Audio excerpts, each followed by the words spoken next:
Hello, friends, and welcome back to Malicious Compliance Stories. Managers who bully teenagers are one of the main components of food service profit margins. Good for you, OP, and your folks for bullying right back. So don't forget to subscribe to our channel if you're new here and turn on notifications so you don't miss a new video every single day. Here we go. You stay until the kitchen is cleaned. When I was 16, I worked at a fast food chain on a small island. Things are usually very quiet here. We take no more than 2,000 pounds in a day, 11 a.m. to 8 p.m. There's an event on the island that brings in a huge number of people from abroad, often doubling the island's population for a month. During the 2-week event, we were open until 11 p.m. with 1 hour at the end of each day allocated to cleaning and closing the store, bringing us until 12 a.m. midnight as our finishing time on a closing shift. During the event, there's a lot of drinking and a lot of people going for takeout, so we absolutely get swamped.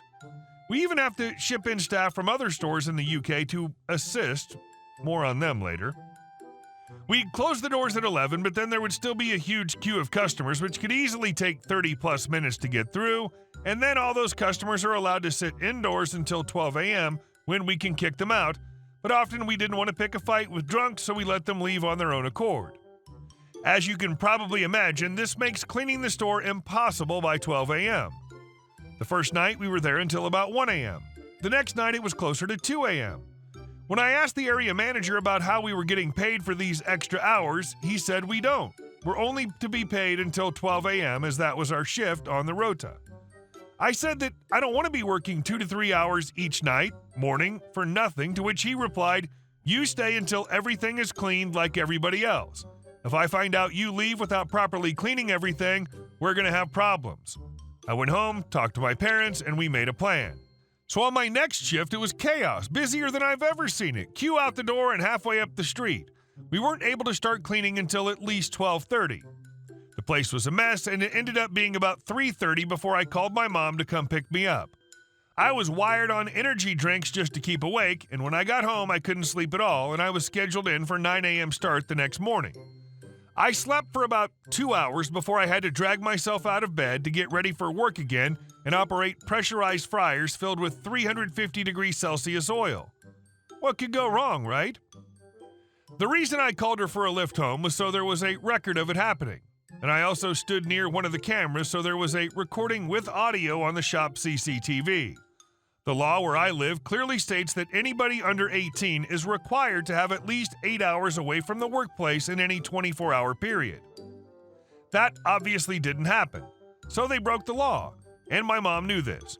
She called up the area manager to ask him what happened. He basically repeated what he'd said to me, and she mentioned to him about the law and that by informing him of it, it's now 100% his responsibility, and he would be liable for anything that happened during my shift, whether that's property damage, injury, etc. She also said she'd be reporting it to the equivalent of a union. We don't have unions here. He was used to bullying the staff here, as most were teens or young adults who were too scared to stand up to him, but he very quickly changed his attitude now that his neck was on the line. He called the local manager and told him to let me leave work for the day with full pay immediately, and as soon as it hit 12 a.m. on the next closing shift, I was again ordered to go home, so no more working without being paid. Once the other staff got wind of this, they followed suit. This had another extra bonus for us all, though, which was probably the sweetest part of this. Remember the staff they shipped over? Well, they all got early shifts so they could go out and enjoy the partying that went on while the rest of us were stuck at work till 3 a.m. They even had the cheek to come in, because they had keys, and have a dig at us about taking so long, which resulted in an argument and one of them crying. Anyway, the cleaning that we weren't able to do then became their problem when they arrived in the morning, which meant they had to either start work earlier or work like crazy to get the shop open in time, or they'd face the wrath of the area manager. F them and F the area manager. And our second story. Can't you just get out and let my son play with your wheelchair? So a little backstory.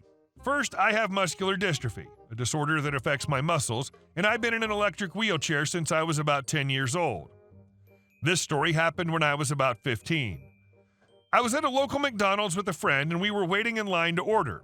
Out of nowhere, this kid, about 5 or 6 years old, runs up beside me, yanks my driving hand off the controller, and starts forcibly wrenching it back and forth. Luckily, I had the habit of turning off my wheelchair when I was stationary, like waiting in line, because if the wheelchair had been on, the kid would have definitely hurt himself by driving the wheelchair into himself. After I realized what's happening, my first reaction was to yell, "Stop!" The kid ignores me and continues to wrench the controller and then starts pressing the different buttons, like the on-off and the horn button. Luckily, again, before the on switch registered and the kid hurt himself, my friend who was standing in front of me heard me yell and realized what's happening and pulls the kid away from my wheelchair. As my friend is holding him back, the kid starts screaming at the top of his lungs and continues to wave his arms wildly, trying to reach out with both hands towards the controller. While this is happening, I'm checking to see if the kid broke my controller. Thankfully, nothing broke. Then the real fun begins when entitled mom, EM, runs in. EM, "What are you doing to my son?" as she rips him out of my friend's hands. Me, trying to be nice about it. "Sorry, ma'am, but your son was trying to play with my wheelchair controller and we had to pull him away before he broke it or hurt himself." She really didn't care what I was saying. EM, "What's the big deal? Just let him play with it." The B-word way she said this really irritated me, so I dropped the pleasantries. Me, "Really? It's not a toy. I need this to move around." Again, not listening or caring to what I was saying, EM lets her kid go and, surprise, he runs right for the controller again. My friend anticipates this and he stops the kid before he reaches the controller and the kid starts screaming again. At this point, a McDonald's worker, MW, hears the screaming and intervenes. MW, "What's going on here?" Me, "We're trying to stop this little boy from playing with my wheelchair controller. He could hurt himself or break it." EM, "Stop exaggerating. He's not going to break it." Then she said the dumbest thing I've ever heard from an adult. I'll never forget it. EM, "Can't you just get out and let my son ride around?" She said it like my wheelchair was some effing kid's toy from Walmart. Me, my friend, and the McDonald's worker all look at her with the same expression of, "Are you effing serious?" We could see the McDonald worker didn't want to make a scene, so he just ignored her stupidity and told her to go back to her table and keep her son away from my wheelchair, or she'd have to leave. He then turned to me, apologized for the way EM acted, and made sure everything was good with me in my wheelchair. He was great. We ordered our food and sat at the opposite side of the restaurant, as far away from EM and her spawn as possible. Side note, I get kids trying to play with my wheelchair controller all the time. It's never bothered me because I understand kids are curious, but this lady's crazy mentality that my wheelchair was pretty much a toy for her son was a first. And the fact that she didn't care if he broke anything really pissed me off. Because not only do I depend on my wheelchair for mobility, it's super expensive to fix or replace parts, and funding programs only help with certain things. And our last story. Karen wants to sue me for this. I live in a small town in South Portugal. It's usually pretty calm. One day I had a knock on my door. It was a woman visibly angry. The conversation went like this, as I remember. Me, "Hi, can I help you?" Karen, "Yes, your car is illegally parked. It's blocking the sidewalk." I look over to the street, and there's 3 cars parked on the street, all completely legally parked. None of them were mine. Me, "That's impossible. My car's at the mechanic." Karen, "Don't you lie to me." At this point, I have a screaming woman at my door. I just closed the door on her face and went back to talk with my friends who I was playing with. She was knocking on my door so hard that my friends could hear it from my mic. Okay, a couple days passed and I had a family dinner at my house, so my driveway was filled up with cars. My driveway takes 4 cars, so I had to park my car on the street. I heard a knock on my door. I thought it was my grandparents. I was still waiting for them because they got into a bad traffic jam. I opened the door and I see the same woman I saw last week. We again talked, and it went like this. Karen, "Your car again is illegally parked." I noticed that she was watching me move my car for my cousin whose car had a key problem and he wasn't able to lock the car and he didn't want to leave it on the street. Me, "Ma'am, do you see that my car is parked on a parking spot?" Karen, "How dare you?" I don't know why she got offended. And then she screamed. Karen, "Help!" After that, my friend, who's very close to the family, came out of the house and said, I'll call him Mark.